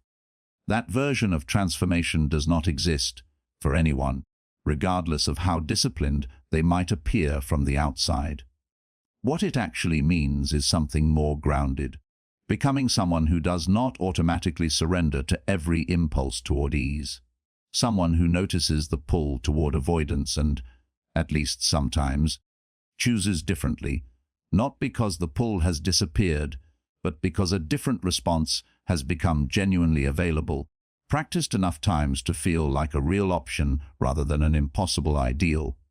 This reframes discipline in a way that many people find useful, because it moves discipline away from something that sounds punishing, a harsh internal taskmaster demanding constant productivity, and towards something closer to a relationship. Specifically, your relationship with yourself. Most discussions of discipline lean heavily on willpower, treating it as a kind of internal muscle to be flexed harder through sheer force of resolve. This framing, while not entirely wrong, tends to miss something important that the relationship framing captures more accurately. Willpower alone, treated as an isolated resource to be summoned through effort, tends to be unreliable, depleted by stress, fatigue, and the countless small decisions any ordinary day requires. A relationship, by contrast, is built through repeated, cumulative evidence rather than through any single act of forceful resolve. This is why the small, consistent actions emphasized throughout this audiobook tend to outperform occasional bursts of intense willpower over the long run. They are not asking you to be stronger in any single moment. They are asking you to be consistent, which turns out to be a considerably more sustainable foundation for lasting change. This shift in framing also changes how a setback gets interpreted. A willpower failure feels like a personal weakness, exposed and difficult to shake off. A relationship strained by one broken promise, among many kept ones, feels considerably more repairable because a single instance was never the whole relationship to begin with. Think about what it means to trust another person. Trust builds through a pattern of small, kept promises repeated consistently over time. A friend who says they will show up, and does, repeatedly, earns a particular kind of trust that grows more solid with each instance. A friend who frequently says one thing and does another, even with good intentions each time, gradually erodes that same trust, regardless of how sincere the original intention might have been. Your relationship with yourself works remarkably similarly. Every small promise you keep to yourself, even something as modest as 5 minutes of focused work, when you said you would do it, builds a particular kind of internal trust. You become someone whose word to yourself actually means something. And every promise broken, every intention abandoned the moment discomfort arrives, erodes that same trust, making future promises feel less credible, even to yourself, before you've even made them. This is why the small, seemingly insignificant actions this audiobook has emphasized throughout, the 5 minutes, the single paragraph, the small workout, matter considerably more than their modest size might suggest. They are not just producing small amounts of external progress. They are producing something arguably more important, evidence toward a rebuilt trust in your own word. A trust that, once damaged by years of broken intentions, requires exactly this kind of consistent, modest rebuilding to restore. This rebuilding tends to show up first as a subtle shift in how you talk to yourself about future plans. Someone still operating from broken trust tends to make promises to themselves with an unspoken asterisk attached, a quiet awareness that the promise probably won't be kept, even as it's being made. Someone whose trust has begun rebuilding tends to notice a different quality to their own commitments, a growing willingness to actually believe themselves when they say they will do something, because the evidence of the past several weeks or months has started to support that belief, rather than quietly undermining it the way it once did. Becoming someone who can do hard things in the end is not really about the hard things themselves. It is about becoming someone whose relationship with their own intentions has become reliable again, one small, kept promise at a time. The practical reset, understanding why this pattern developed matters, and understanding how tolerance rebuilds matters too. But at some point, understanding needs to translate into something you can actually do, starting today, in ordinary, unremarkable moments that make up most of an actual life. This section is not going to offer a rigid system, a strict set of rules to follow exactly, because rigid systems tend to work for a while and then collapse the first time life fails to cooperate with them. Instead, consider this a collection of adjustments, ways of gently reshaping your environment and your habits so that the easier choice stops winning quite so automatically and the harder, more valuable choice becomes just slightly more accessible than it currently is. Begin with your environment, because environment shapes behavior far more powerfully than willpower alone ever manages to. If your phone sits within arm's reach while you attempt to focus on something difficult, you are asking willpower to fight a battle against constant, effortless temptation over and over, dozens of times within a single hour. This is an exhausting way to work, and it rarely succeeds for long. A simpler solution involves creating physical distance, placing your phone in another room, or somewhere that requires a deliberate walk to retrieve, rather than a simple glance and a reach. This emphasis on environment over willpower deserves a moment of explanation, because it runs counter to how most people initially think about self-improvement. The common assumption is that change requires becoming a stronger, more disciplined version of yourself, someone capable of resisting temptation through sheer resolve, regardless of how tempting the environment around them happens to be. This assumption, while appealing in its simplicity, tends to set people up for repeated frustration because willpower is a limited, fluctuating resource, easily depleted by an ordinary day's worth of decisions, while a well-designed environment requires no ongoing resistance at all. Removing the temptation, rather than training yourself to resist it indefinitely, tends to produce far more reliable results. This same principle, adding friction to what you want less of, applies broadly.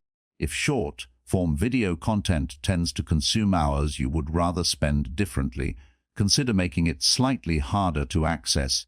Removing an app from your home screen, requiring a login each time, anything that adds even a small pause between impulse and action. That small pause, seemingly insignificant, often provides just enough space for a different, more deliberate choice to emerge. The same logic extends naturally to your physical surroundings, not just your devices. A kitchen stocked primarily with foods requiring some preparation tends to produce different eating patterns than a kitchen stocked with food that can be eaten the instant hunger appears, with zero friction between impulse and consumption. A workspace cluttered with items that invite distraction, unrelated papers, unfinished side projects, anything visually competing for attention, tends to produce more fragmented focus than a workspace deliberately arranged to contain only what the current task actually requires. None of these adjustments demand extreme measures. Small, deliberate friction placed thoughtfully around the behaviors you want less of, tends to accomplish quietly what willpower alone struggles to sustain.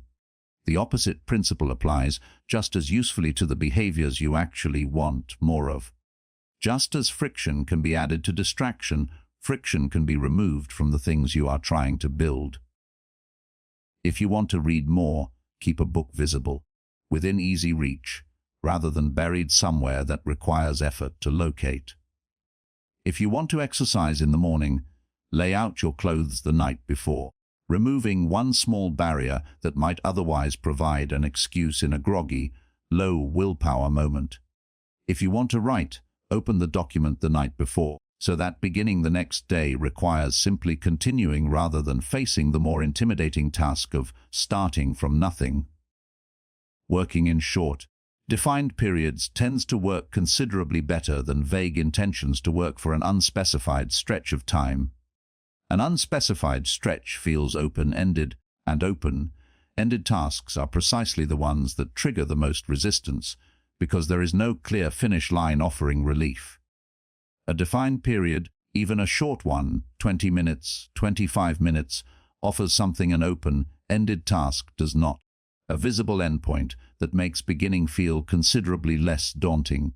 Pairing a defined work period with something to look forward to immediately afterward can help as well, particularly in the earliest stages of rebuilding this pattern.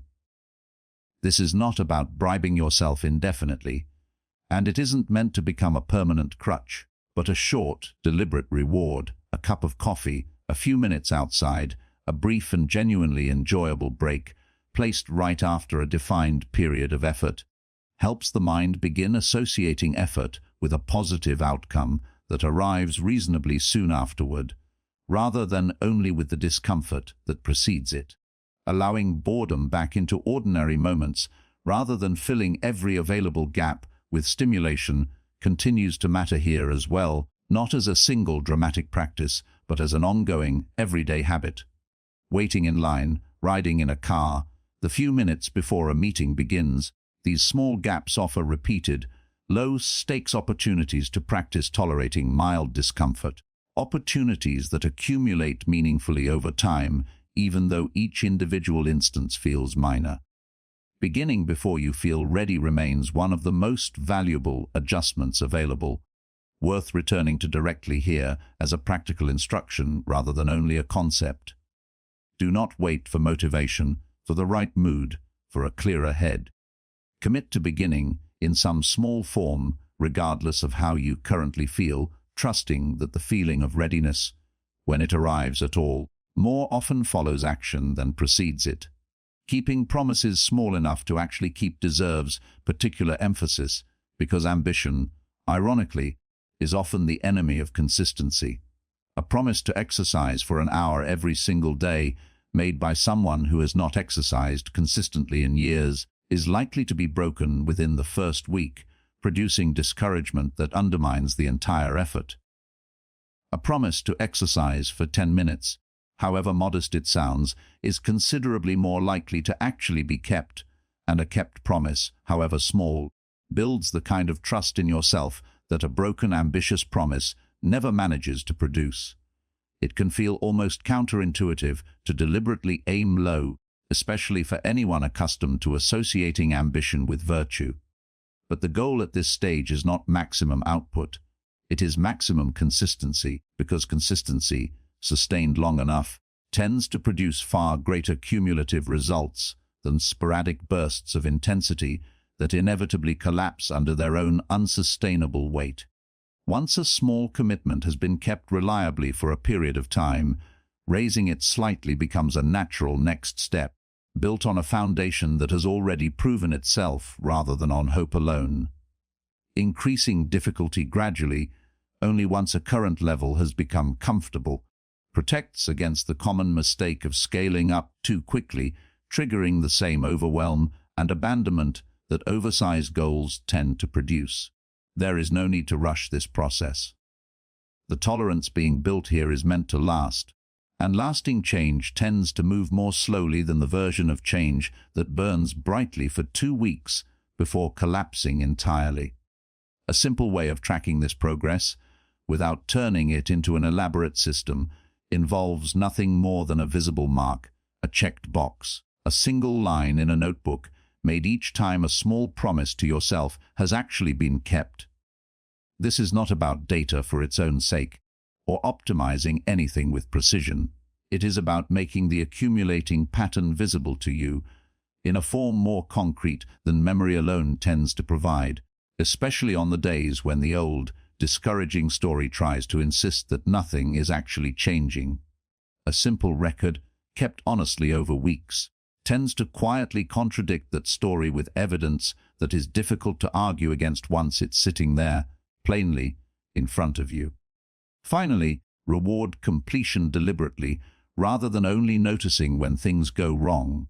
Most people are remarkably skilled at noticing their failures, the days they didn't follow through, the moments willpower gave out. Far fewer people take a deliberate moment to notice their successes, the small, unremarkable instances of following through despite not wanting to. This noticing matters. It is part of how the reward system, discussed earlier, gradually recalibrates toward valuing completion as much as it once valued relief. All of this works best when approached as an ongoing practice, rather than a strict test to be passed or failed on any given day. A missed day within an otherwise consistent pattern is simply a missed day, not a referendum on the entire effort. The emphasis throughout belongs on consistency over the long run, not on any single day's performance, and definitely not on punishing yourself for the inevitable days when the old pattern wins. Punishment tends to make the entire process feel adversarial, something imposed on yourself rather than something built with yourself, and an adversarial relationship with your own effort rarely sustains itself for very long. None of these adjustments, individually, will transform your life overnight. That was never the promise, and any approach claiming otherwise deserves suspicion. What they offer instead is something more durable, a gradual, consistent reshaping of the countless small decisions that, added together over months and years, end up determining far more about the shape of a life than any single dramatic effort ever could. Paki, when you don't feel like doing it at some point, likely sooner than you would prefer, the old pattern is going to return. This is worth stating plainly, in advance, because most approaches to change quietly imply, without ever saying so directly, that success means the temptation toward ease eventually disappears entirely. It does not, even after real progress, even after months of consistently choosing effort over avoidance. There will still be mornings when the phone feels more appealing than the task waiting for you. Still be moments when the comfortable option pulls at you with exactly the same familiar force it always has. Setting this expectation honestly, from the outset, matters more than it might seem. Many people abandon genuine progress not because the progress itself failed, but because they expected the pull toward ease to vanish permanently, and its continued presence felt like evidence that nothing had actually worked. Knowing, in advance, that the pull is likely to remain a lifelong companion, even after considerable change, tends to prevent this particular kind of discouragement before it has a chance to derail otherwise solid progress. This does not mean the work has failed. It does not mean you have reverted back to who you were before any of this began. It means you are human, subject to the same basic patterns every other human is subject to, patterns that do not vanish permanently simply because you have gained some understanding of how they operate. What actually distinguishes progress from stagnation is not the absence of temptation. It is what happens in the moment, right after temptation arises.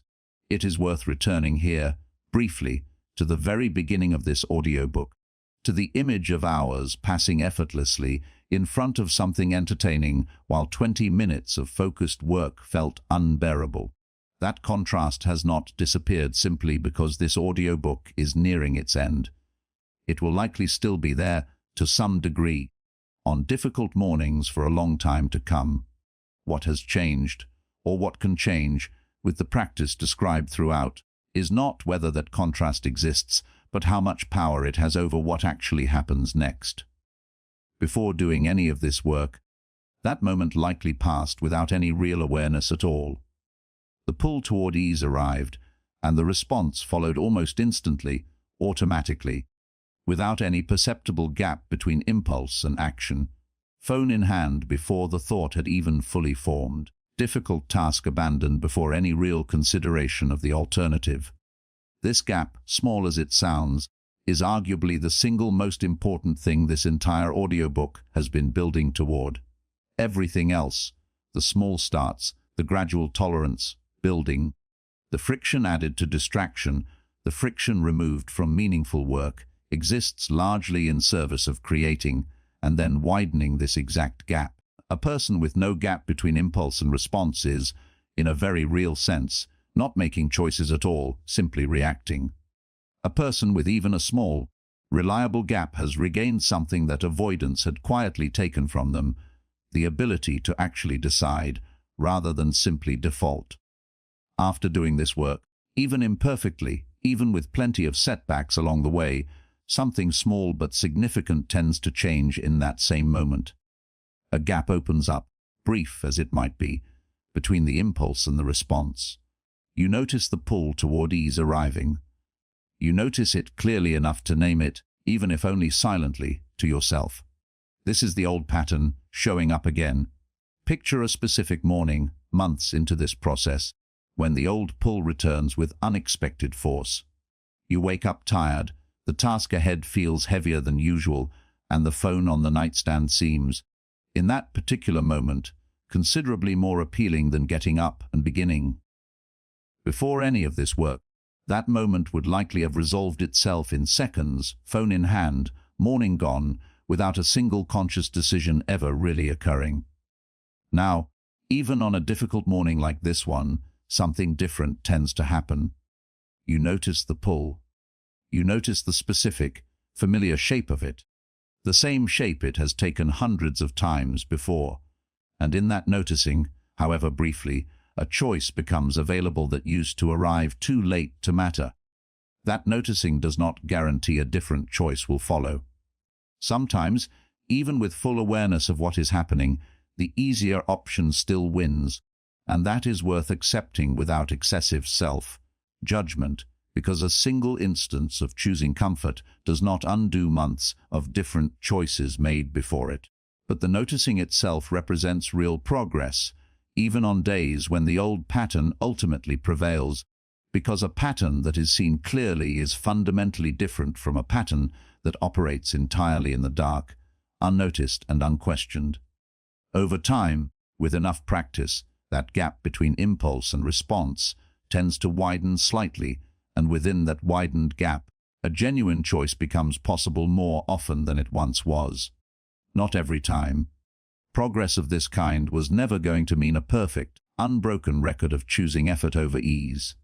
It means an increased frequency, a shifting ratio, where the difficult choice wins somewhat more often than it used to, even though the easy choice still wins sometimes, and probably always will, to some degree, for the rest of your life. How you respond internally, in the moments right after choosing ease despite knowing better, matters more than it might initially seem. A harsh, punishing internal response, treating the slip as proof of some deeper failure, tends to make the next attempt considerably harder, adding a layer of dread and self-criticism on top of the original difficulty. A calmer, more matter-of-fact response, noting simply that this happened, without the added weight of harsh judgment, tends to make returning to the practice considerably easier the next time an opportunity arises. This is not about lowering standards or excusing the pattern indefinitely. It is a recognition that self-criticism, despite feeling like accountability, rarely produces the behavior change it claims to be aiming for, while a steadier, more forgiving response tends to support exactly the kind of consistency this entire process depends on. This is worth sitting with honestly, because a common reason people abandon genuine progress is the mistaken belief that any relapse into the old pattern means the entire effort has failed. that starting over from zero is somehow required. This belief, while understandable, tends to do more damage than the relapse itself. A single day of choosing ease does not erase months of rebuilt tolerance, any more than a single healthy meal instantly rebuilds a body that has been neglected for years.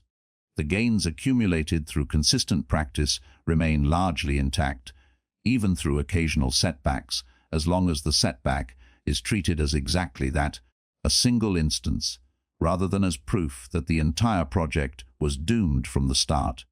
There is one more distinction worth making clearly before this section closes, because it matters, and because failing to acknowledge it would leave an important gap in everything discussed so far. It can be genuinely difficult, from the inside, to tell the difference between ordinary avoidance and something that requires more than behavioral adjustment. Both can look similar on the surface: a task left undone, a day spent doing far less than intended. The clearest signal tends to involve scope and duration rather than any single day's outcome. Ordinary avoidance tends to be selective, showing up more around certain kinds of tasks than others, and tends to respond, at least somewhat, to the kinds of small, consistent practice this audiobook has described. Something requiring additional support tends to feel more pervasive, touching nearly everything, persisting even when a person genuinely wants to engage and understands exactly what small step might help, without that understanding translating into any noticeable difference in what actually happens. Everything explored in this audiobook has focused on a specific, common pattern: the trained preference for ease that develops through repeated exposure to convenience and immediate reward. This pattern genuinely explains a great deal of what people commonly label as laziness. But it does not explain everything. Persistent difficulty functioning, an inability to complete even small, meaningful tasks despite genuine effort, and understanding of exactly what this audiobook has described, exhaustion that rest does not seem to touch, a heaviness that goes well beyond ordinary procrastination. These can sometimes point towards something beyond the scope of behavioral patterns alone. Depression, anxiety, burnout, sleep disorders, and various other conditions can all produce something that looks, from the outside, remarkably similar to the avoidance described throughout this audiobook, while actually requiring a different kind of support entirely. If what you are experiencing feels less like an occasional pull toward comfort and more like a persistent inability to function, regardless of how small the task or how much you understand about the mechanisms involved, that distinction matters, and it deserves attention beyond what a framework about effort and habit can reasonably offer. Reaching out to a doctor, a therapist, or another qualified professional, in that case, is not a failure to apply what this audiobook has described. It is simply the more accurate response to a situation this audiobook was never designed to address on its own. For most people, most of the time, what has been described here will apply genuinely and usefully. But it is worth holding that possibility gently in the background, checking in with yourself honestly about which version of the pattern you are actually experiencing, rather than assuming every difficulty must automatically fit inside the same explanation. 5p closing. You are not lazy, you are trained. Return for a moment to where this audiobook began.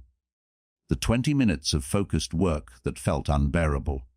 The hours of entertainment that passed without any sense of effort at all. The quiet verdict that formed somewhere in the space between those two experiences. Maybe I'm just lazy. That verdict was never the most useful explanation, even though it felt, at the time, like the only honest one available. You are not lazy in the way that word usually gets used, as though it named some fixed, permanent trait, something you either have or don't have, unchangeable and final. What actually happened was something more understandable and considerably more hopeful once you see it clearly. Think back to the 20 minutes that once felt unbearable. Somewhere between then and now, across everything this audiobook has walked through, together, the possibility opened up that those 20 minutes were never really about capability at all. They were about practice, about which pattern had been rehearsed more often, ease or effort, escape or staying. That is a very different problem than the one lazy originally seemed to name, and it is a considerably more solvable one. You practiced ease, repeatedly, across thousands of small moments, in an environment specifically designed to make ease the effortless, automatic choice. Your mind learned exactly what any mind learns from repetition, that discomfort could be escaped quickly, that relief was always close by, that difficulty did not need to be tolerated when an easier option sat within immediate reach. And what has been practiced can be changed, not through a single dramatic transformation, but through the same mechanism that built the original pattern. Repetition, this time pointed in a different direction. You do not need to hate comfort in order to do this well.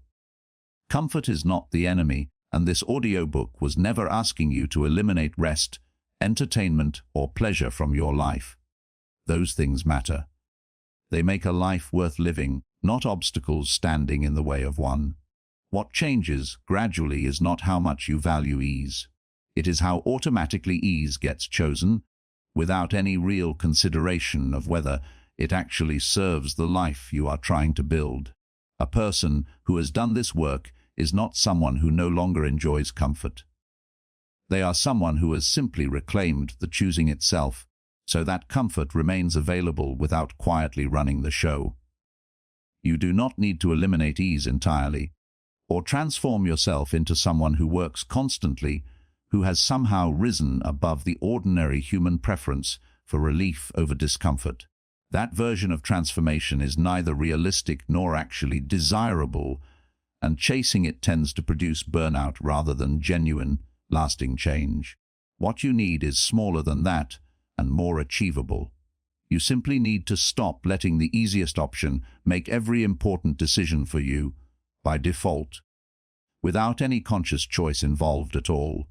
Everything this audiobook has walked through, the environment that trained you, the cycle of avoidance and relief, the myth that motivation must come first, the slow rebuilding of tolerance, the attention that can be reshaped, the difference between earned rest and escape, the identity built from small kept promises, the practical adjustments, the honest acknowledgement that the old pull never fully disappears, all of it points toward the same simple, repeatable action.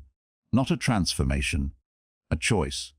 Made once today, and then made again tomorrow, and then again the day after that, until the making of it starts to feel, gradually, like something closer to who you actually are. This is, in the end, a simple relationship worth having with yourself, patient rather than punishing, honest rather than harsh, consistent rather than perfect. You are not required to become a machine. You are not required to work every waking hour. You are allowed to rest. You are allowed to enjoy easy things. But you also need to know that comfort is a choice and effort is a choice, both available to you in nearly every moment, regardless of which one has historically won more often.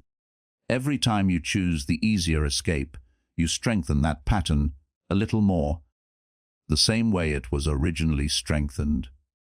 Every time you stay with something difficult, even for a little longer than you wanted to, you strengthen another pattern instead, one that has likely had far less practice.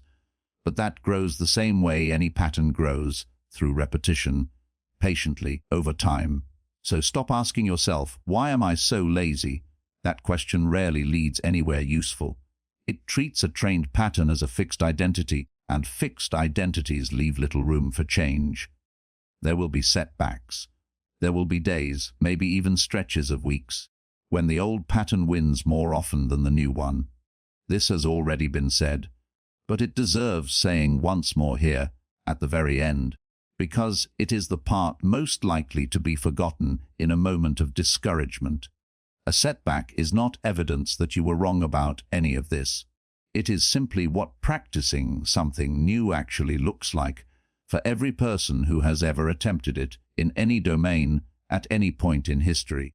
The difference between those who eventually change and those who don't rarely comes down to the absence of setbacks. It comes down to what happens the day after one, whether the small next step gets taken anyway, or whether the setback gets treated as a verdict, a reason to stop trying altogether. Let that be the only thing you take from all of this, if nothing else survives the day. The next step, not the perfect record. Ask a better question instead. What have I trained myself to choose? That question keeps the door open, in a way the old one never could, because whatever the answer turns out to be, it points towards something you actually have the power to change. And then, without waiting for the perfect moment, without waiting to feel fully ready, without needing this to become some larger, more dramatic turning point than it actually needs to be, begin training yourself differently. Not tomorrow, not when you feel motivated, with one difficult thing done today.